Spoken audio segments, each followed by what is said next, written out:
अस्सलामुअलैकुम, कैसे हैं आप सब लोग। आई होप आप सब ठीक होंगे। अच्छा जी, आज मुझे जाना था शॉपिंग करने के लिए, तो मैं आ गई थी मॉल शॉपिंग करने के लिए।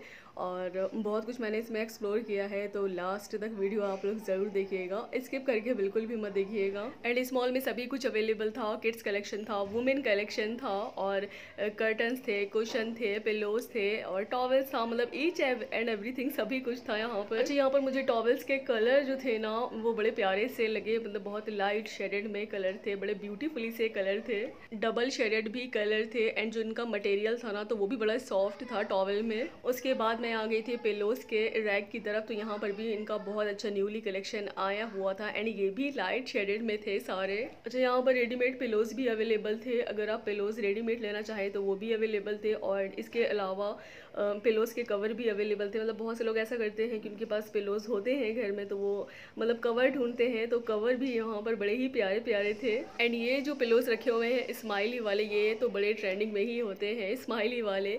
मोस्टली सभी के पास जो है ना वो अवेलेबल दिखते हैं। एंड ये मैं कवर देख रही थी, मुझे कवर लेने थे। मेरे पास पिलोज तो अवेलेबल थे, बट मुझे कवर लेने थे। लाइट शेडेड में मैं कवर सर्च कर रही थी यहाँ पर, तो वही चेक कर रही थी कि यहाँ पर लाइट शेडेड में है कि नहीं है, बट सारे डार्क शेडेड में ही कवर रखे हुए थे। अच्छा, यहाँ पर कर्टन्स का जो कलेक्शन था ना, तो वो बड़ा न्यूली कलेक्शन आया हुआ था। एंड बड़ा ब्यूटीफुली यूनिक सा कलेक्शन आया हुआ था।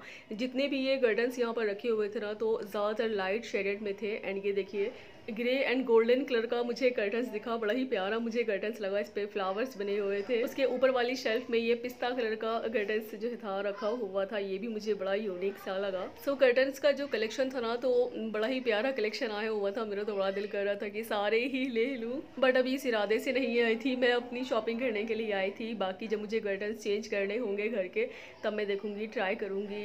बट मैंने एक्सप्लोर किया कर्टन्स की जितने भी रैक्स यहाँ पर अवेलेबल थे, तो बड़े ही प्यारे प्यारे से कर्टन्स अवेलेबल थे। तो मैंने कहा आप सबके साथ भी शेयर कर देती हूँ। अच्छा, जब हम लोग शॉपिंग करने जाते हैं ना, तो हम लोग अपनी चीज़ें तो भूल जाते हैं लेने के लिए, बाकी सभी कुछ एक्सप्लोर करने लगते हैं। तो हस्बैंड जो थे ना, वो मेरे साथ आए हुए थे, तो मुझसे बोले कि जो शॉपिंग करनी है उसको देखो ना। तो मैंने कहा कि देखूंगी, बाद में देखूंगी, पहले जो है ना मैं देखती हूँ कि क्या न्यूली यहाँ पर इनका कलेक्शन आया हुआ है। तो मैं कर्टन्स की रैक की तरफ चली गई, और मैंने जो है ना वहाँ पर अच्छा खासा टाइम लगा दिया। मतलब आई थिंक 40 मिनट्स तो मैंने स्पेंड करे ही वहाँ पर कर्टन्स देखने के लिए। कर्टन्स भी जो है ना, वो बंदा बहुत रेडी जो है ना वो चेंज करता है। जैसे हमारे घर में कोई फेस्टिवल होता है, ईद है या बकरीद है, या कोई फंक्शन होता है, शादी होती है, तो तभी चेंज होते हैं। मेरा क्या होता है ना कि मैं साल में एक दफ़ा जो है ना वो कर्टन ज़रूर चेंज करती हूँ। और पूरे साल के बाद जब रमज़ान आते हैं ना, तो रमज़ान की तो हमें बहुत ज़्यादा खुशी होती है। उसके बाद ईद की होती है। तो मोस्टली क्या होता है ना कि पूरे साल में मैं ईद पर ही कर्टन चेंज करती हूँ। अच्छा, यहाँ पर कारपेट भी अवेलेबल थे। एंड ये मीडियम साइज़ में कारपेट अवेलेबल थे, लार्ज साइज़ में नहीं थे। जैसे कि आप सोफ़ा के आगे कारपेट वेयर कर लेते हैं, या डाइनिंग के आगे हम लोग कारपेट वेयर कर लेते हैं, तो इस साइज़ में यहाँ पर कारपेट्स अवेलेबल थे। एंड शेडेड भी जो थे, तो इनके बड़े ही प्यारे थे, लाइट शेडेड थे। उसके बाद जी मैं आ गई थी ये किड्स कलेक्शन की तरफ। मैंने कहा बेटे के लिए कुछ देख लेती हूँ, एक्सप्लोर कर लेती हूँ, अगर मुझे कुछ अच्छा लगेगा तो उसकी भी शॉपिंग कर ही लूँगी। और ज़्यादातर क्या होता है कि जब भी शॉपिंग करने आती हूँ तो बेटी की ही करने आती हूँ। अपनी शॉपिंग तो जो है वो मैं जैसे लगता है भूल ही गई हूँ, बहुत रेयर ही करती हूँ जब भी आती हूँ। तो बेटी का जो है ना वो सबसे पहले ख्याल आता है। तो अब की बार इस दफ़ा भी यही हुआ है, तो सबसे पहले मैं किड्स कलेक्शन की ही तरफ आ गई एक्सप्लोर करने के लिए। मैंने कहा लास्ट में अपने लिए शॉपिंग करूँगी। अच्छा, एक रीज़न है मैं अपनी शॉपिंग इसलिए भी नहीं करती हूँ क्योंकि मैं सऊदी अरबिया में रहती हूँ, तो आने जाने वाले बहुत से लोग होते हैं इंडिया में। जब भी सिस्टर को पता चलता है कि कोई आ रहा है या जा रहा है, या अगर मैं बता देती हूँ, तो वो स्टिच सूट जो है ना वो मेरे लिए भिजवा देती हैं। तो मेरा काम ऐसे ही चल जाता है, मुझे लेने की ज़रूरत ही नहीं पड़ती है। अगर मुझे कुछ अच्छा लगता है या मुझे एक नज़र में पसंद आ जाता है, तो वो बात अलग है, मैं उसको बाय कर लेती हूँ। ज़्यादातर क्या होता है ना कि इंडिया से ही आए हुए कपड़े मैं वेयर करती हूँ। अच्छा, समर का किड्स कलेक्शन बहुत अच्छा आया हुआ था, और जब मैंने एक्सप्लोर किया ना, तो मुझे एक ही नज़र में कई चीज़ें पसंद आ गई। तो बेटी के लिए मैंने जल्दी जल्दी शॉपिंग कर ली। यहाँ पर मैंने बहुत सारा टाइम वेस्ट नहीं किया, क्योंकि मुझे जो अच्छा लगता गया मैं ट्रॉली में फिल करती गई।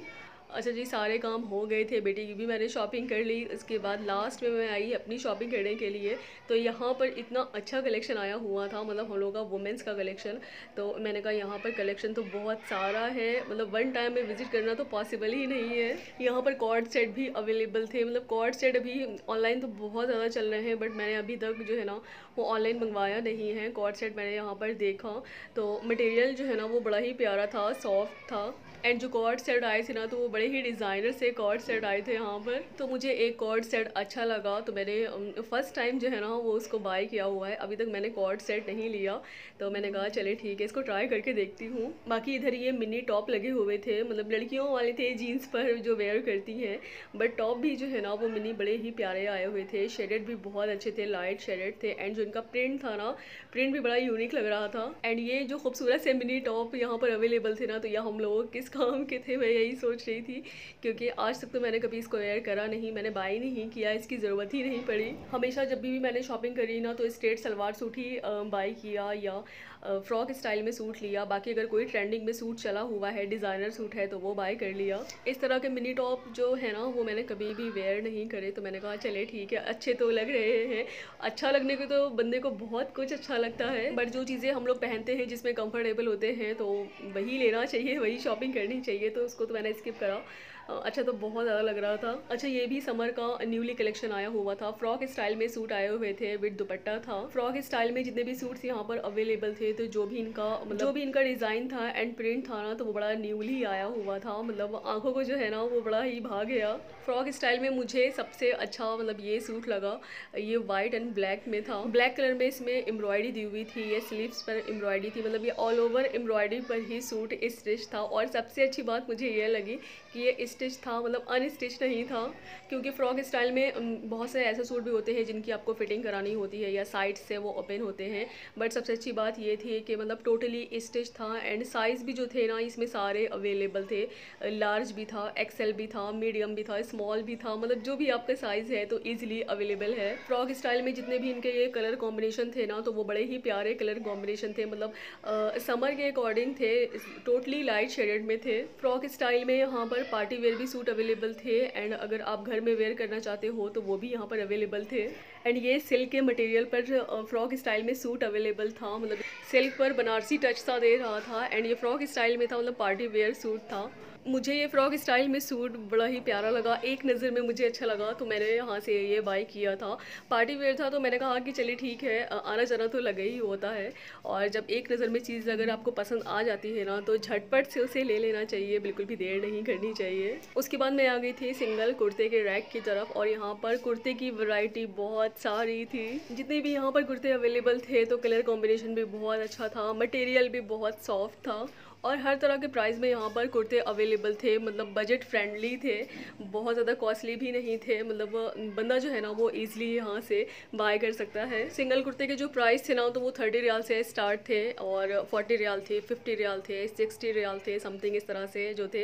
एंड लास्ट प्राइस जो कुर्तों का था ना तो वो 100 रियाल तक था। सिंगल कुर्ते भी मुझे बाय करने थे, और प्योर कॉटन पे ही मुझे कुर्ता लेना था, क्योंकि अभी यहाँ पर तो समर स्टार्ट है और बहुत शिद्दत वाली गर्मियाँ पड़ रही हैं।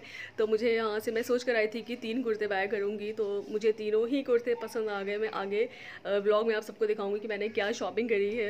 एंड जो मेरा नेक्स्ट व्लॉग होगा तो वो क्रॉकरी से रिलेटेड होगा, बहुत प्यारी प्यारी क्रॉकरी मैं आप सभी के साथ शेयर करूँगी। तो आने वाला जो व्लॉग्स है ना तो उसको बिल्कुल भी मिस मत करिएगा। बस व्लॉग को करते हैं यहीं एंड आई होप सो मेरा व्लॉग आप सबको अच्छा लगा होगा। अल्लाह हाफिज़।